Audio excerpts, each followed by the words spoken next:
I've had such a wonderful Italy tour.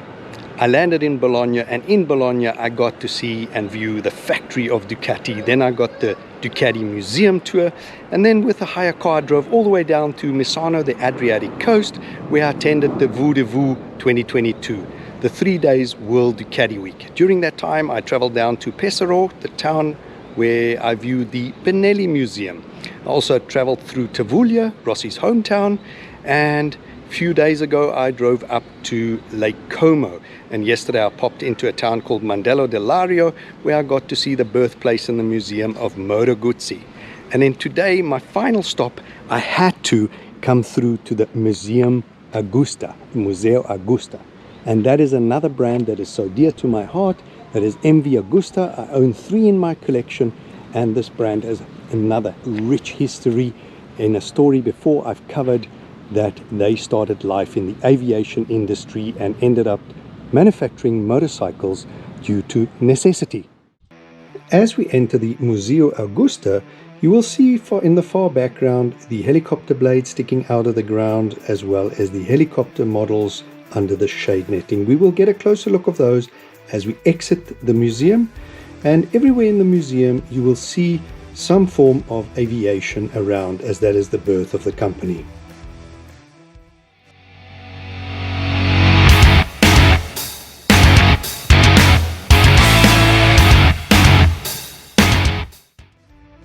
As we enter the museum, you will see the whole history printed on the walls, from the early life in the aviation industry. Up on the ceilings you will see helicopters. Everywhere in this museum is a reminder that this company's life started in the aviation industry. But as you look down in the back of the foyer, there is what excites me: the races after World War II, dominating the racing scene. Going around the corner you have some of the scooters, going into the road-going bikes, and in the far corner you will see those iconic red and silver races from the 50s, 60s and 70s that dominated, that made MV Agusta so famous. But going back to the foyer, here's something really special: an MV Agusta trike from 1965, the MV Special called Casa Augusto. Then from the same period you have a 250cc commuter. Here you have the police bike, the MV 250/B police 2-cylinder 4-stroke. 1968, 2,700 units were built, top speed of 135 kilometers an hour. Now here you have a 250 Grand Prix racer from those early 50s. You can see it's a parallel twin carburation, and you can see drum brakes up front, very early front forks, the coil exposed. Very simplistic but very dominant machine, and races built by aeronautical engineers. Here you have a 500cc Corsa, which stands for racer in Italian, 96.7 horsepower from 1974. It won 4 Grand Prix, it's 4-cylinder, and you can see it's a later model. It doesn't have spoke wheels, it's got rims, mag wheels and front disc brakes. Now next to that you have a MV 98 Sport racer, very early racer, and next to that the MV 125 road going version from 1945. Behind that are the glass cabinets holding some of the iconic trophies from the Isle of Man TT. There are trophies from all over the world. That shelf in the middle is German Grand Prix races, has the eagle on the trophies, and it would be so phenomenal if some of those trophies could actually share their stories. Next to it you have the scooters, CSL scooter. The green one next to it is the CGT scooter. Next to that the Ovunque, then the Pullman, the CST, the 175 CSS. Next to that the 175 AV, and then you have the 125 Turismo Rapido, and the last one in that row is a 98 Lusso.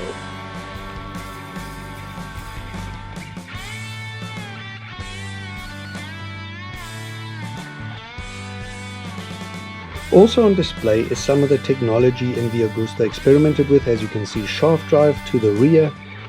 I don't think it was ever used in production, but definitely experimented with. A cutaway motor, you see an inline 4 with carburation, cutaway neatly, so you can really see the technology in it and the drawings for that motor. Here you have some of the road going versions all the way going to the races, from street bike to races, and this is what I'm here for. These are the bikes that really excite me. And here you see the front fairing taken off, this iconic red silver with the yellow number boards. This is a 500cc Corsa ST84, a very iconic 500 Grand Prix racer, 1972 project. This is a 1973 version bike. 500cc 4-cylinder 6-speed, 2 overhead camshafts, so double overhead cam driven via gears, 93.7 horsepower at a massive 14,200 RPM for the day. It's derived from a 350cc racer, the ST84 from 1971. This very bike finished second in its debut race in April 1973 with Phil Read on board.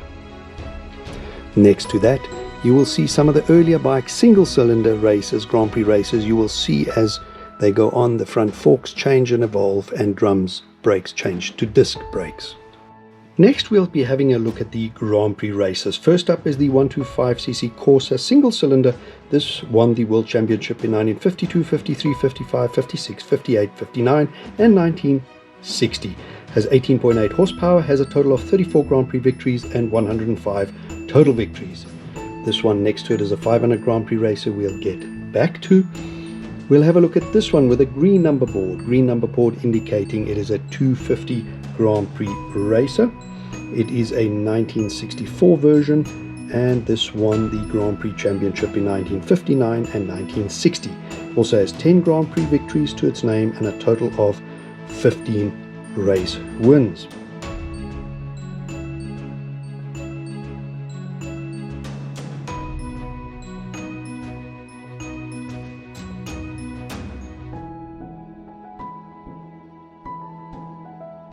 Now looking at this number 4, also with a green number board, indicating it's also a 250cc Corsa, a 1956 version.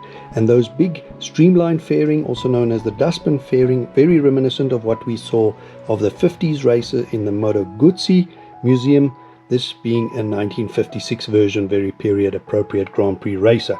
It is a 250cc Corsa. This won the championship in 1956 and 58. Has 5 Italian championship, 12 Grand Prix victories and 42 race wins in total.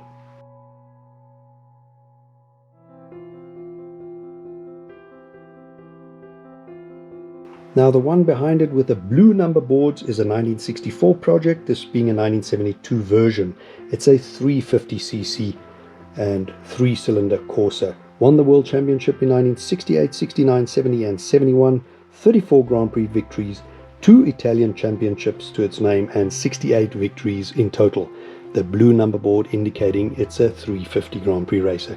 Here is that 500 Grand Prix racer we spoke about, and that is a 500cc Corsa of 1951. It's 4-cylinder, 4-stroke, 4-speed. Now have a look at those 4 exhaust pipes. Very iconic, also brought back in the MV Agusta F4, 4 tailpipes under the seat. And here you can see, very streamlined in its own little way. On the petrol tank, this first cutout over here is where your knees sit, and then this front indent is the forearms tuck in tightly, so you are completely streamlined, tucked in.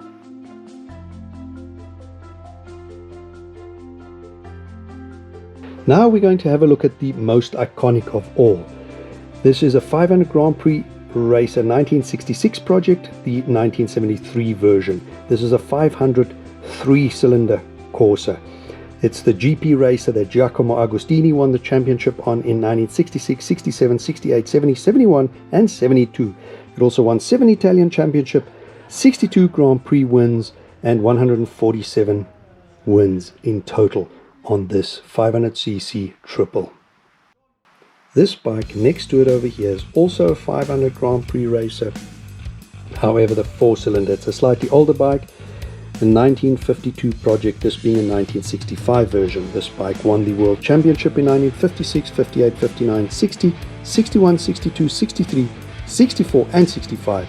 7 Italian championships, a total of 65 Grand Prix wins, 175 victories and 2 world records, with the speed record for 1 hour at Daytona in USA 1964. There you see the 500cc 4-cylinder, and at the back the 500cc 3-cylinder. Now, having a look at some of the heroes that raced for MV Agusta. Here you have Giacomo Agostini with 11 titles for MV Agusta. 6 in the 350 category from 1968 all the way to 73, and 7 titles on the 500s from 1966 to 1972. He won the title on this 500cc triple. Next to him, John Surtees, the only man to win world titles on 2 wheels and 4 wheels. He won 7 titles for MV Agusta, 3 in the 350 category, 1958, 59, 60, and 4 titles on the 500cc bike, 1956, 58, 59, and 1960. On this side you have Phil Read. He also won 2 titles in the 500 category in 1973 and 1974. Next to him you have Cecil Sanford. He won the title 125cc in 1952. Next to him you see Mike the Bike, Mike Hailwood, and he won 4 titles in the 500 category for MV Agusta 1962, 63, 64 and 65. In the back, Gary Hocking, 350 title as well as 500 title in 1961. On the other side, the Italians, Tacchino Provini won the 250 title in 1958. And next to him is Carlo Ubiali. He won 5 titles in the 125cc category, 55, 56, 58, 59 and 60. 3 titles on a 250cc, 56, 59 and 1960. And it's just incredible that these heroes could win 2 titles in 2 different categories in the same year.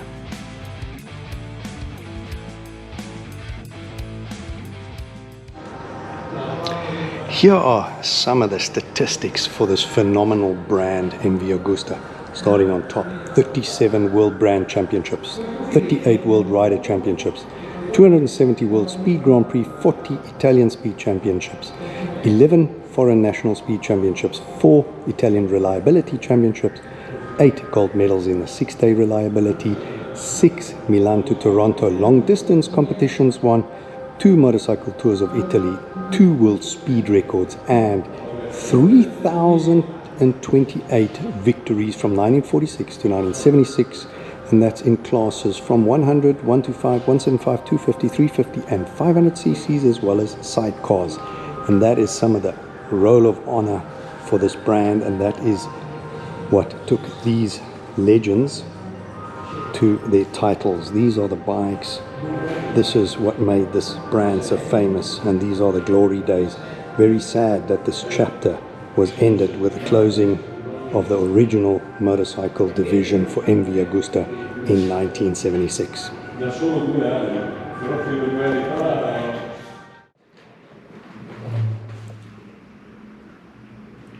Here we have a 350 ipotesi. Ipotesi is hypothesis in Italian, and this design was a little bit too far ahead of its time. If you look, that tail section very square, these fins very squared off, and a little bit too futuristic and did not sell well, but a really cool parallel twin, unusual as well. Really interesting bike in my book. And I have an MV Agusta single, a triple in the F3 and a 4 in the F4, so a twin would be interesting for me to have in the MV range. Here we have another police bike, and just some stunning MVs through the ages.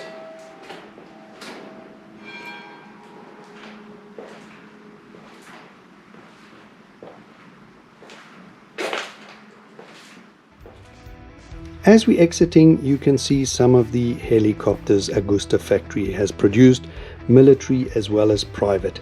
Now, a phenomenal history and story and products this Agusta factory is producing. Fantastic race pedigree and aeronautical engineers producing motorcycles. I hope you enjoyed this episode and the look and history into the MV Agusta brand. If you enjoyed it, please give me a like, a thumbs up. Don't forget to hit that subscribe button to help me build a channel. And if you like, the reminder bell so you always know when I'm uploading new content.